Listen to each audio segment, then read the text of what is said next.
Most people derive their sense of identity, their sense of who they are, from the movement of thought in their head.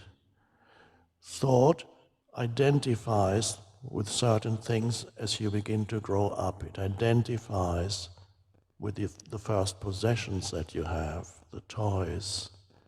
It identifies with the name that you are given. That's me. Your parents tell you, that's you. Then the beginning of identification is the name. That becomes the receptacle for all other identifications, possessions, the toy. And you can see how painful it is once you have identified with something when it's taken away from you. The child will scream if a toy is taken away because the identification has already happened with something. And 5 minutes later, the child might lose interest in the toy completely. But when somebody takes it away, it is extremely painful because already at that stage, the child experiences the beginning of ego identity and how painful it is when the ego identity is injured or something is removed from it. It hurts on a psychological level as if you had sometimes even more than a physical injury, the pain you would experience with a physical injury. And then the child goes up, more and more identifications come. People that you know, relationships, you identify with your knowledge, you identify with your physical strengths, your ability. Look what I can do, you can't do that, but I can do that. Look what I know that, but you don't know that. Nothing wrong, everybody has opinions, but the opinions become part of your sense of self. You identify with these thoughts that constitute those opinions. So the opinions, which are thought forms, are imbued with a sense of self. There is a self in them, a me. And you can notice that when somebody starts to question your opinion, you get defensive or upset or aggressive or fearful. You might even become, well, not you, but a very unconscious person may even become violent, physical aggression. Why? Because somebody questioned my opinions. There are even the entire religions that would, and in the past it's been like that. In the Middle Ages, disagree with the conventional beliefs. What, you don't believe what I believe or we believe? Okay, let's kill you. Ego, egoic identity, whether personal or collective ego. They are the two aspects of ego. But ego is always identification with something, and identification means it gives you your sense of self. This is why for people it is so precious, and they hang on to it, and they defend it with their life. That's all they know, that's me. And it's totally normal. It's been like that for thousands of years. Ego. In the past, ego, and in certain societies, even nowadays, the predominant ego is collective still, whereas in Western societies, ego tends to be more individualized. It started, of course, thousands of years ago with tribal egos. You had tribes and you identified with this particular tribe and you were nice to the people in your tribe, but not very nice to the people outside of your tribe because they were less than you. All these were primitive, rudimentary manifestations of ego. But whatever it is, ego means you have a bundle of thoughts, predominant thoughts, as I said, opinions, likes, dislikes, the story of who I am, what people did to me, what I did, what I've achieved, what I know, what I can do, what I possess. And these are all really thought forms, and they give you your sense of self. It's very normal, and you cannot stop a child from developing that kind of identity. It's a normal progression. You can't tell a child, there's no such thing as possession, don't identify with that toy, it's not yours. stop, don't. But one can, as you begin to awaken, you begin to see in yourself that you carry an ego. You might see, for example, that you become defensive or when somebody disagrees with your opinions. You can even have an ego around the city you live in, the team, sports team that you identify with. These are rudimentary ego forms. If you have little else, you can, a huge part of their identity can be your football team. And then the others are your enemies who identify with another football team. And then you fight it out on Sunday afternoons. So you have different manifestations of ego, but it's ego. It's a sense of self. You can have a spiritual ego. Some of you might remember that before you went beyond that, you had a spiritual ego. And spiritual ego means you have a sense of self that begins to form in your head, a self-image of yourself as a more spiritual person than most others. Very subtle ego. You can have an ego of yourself as egoless.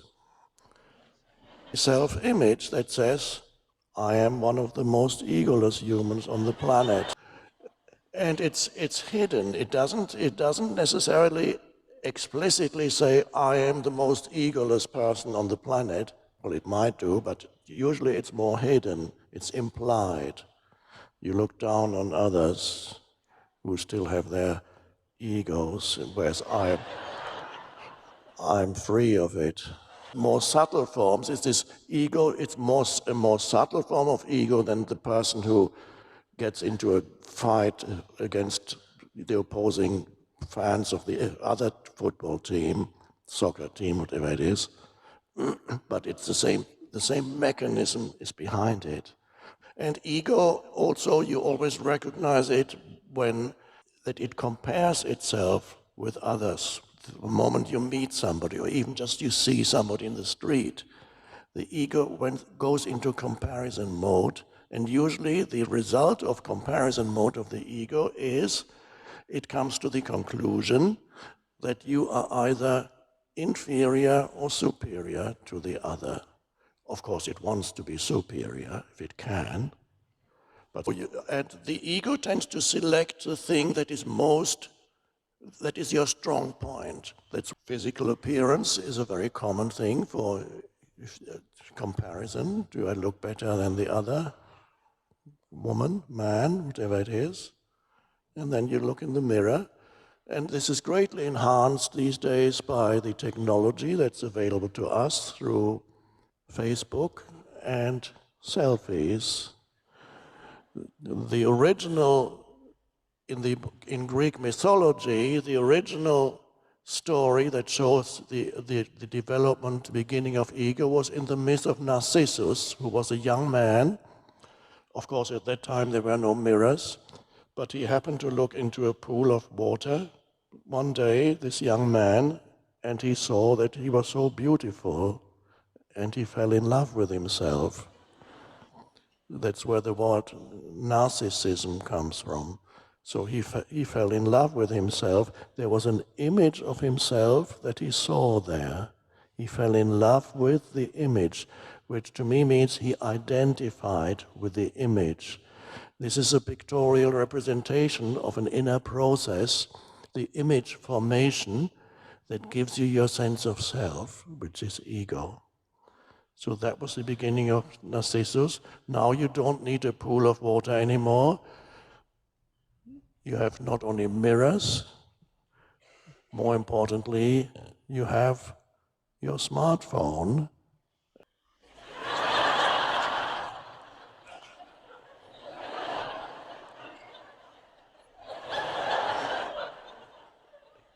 And then you send it out into the world. You're not confined anymore to one person looking at you or two people. You send it out into the world and hundreds of people suddenly see you. And then you're waiting for your egoic feedback. It usually comes in the form of little comments like, cool. I like it. And if it's not you, you take a picture of the rest. You're in a restaurant and you're eating this lovely meal. I am eating this meal, me. Look how great this meal is, and I am eating. Oh. And of course, many people who look at other people's posts feel diminished a little bit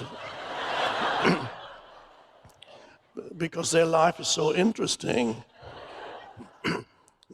And then what you do, you have to also pretend that your life is interesting and select all those things that make your life look interesting. In other words, and this especially young people, your life merges with a fiction, a fictional image, which is available to the public.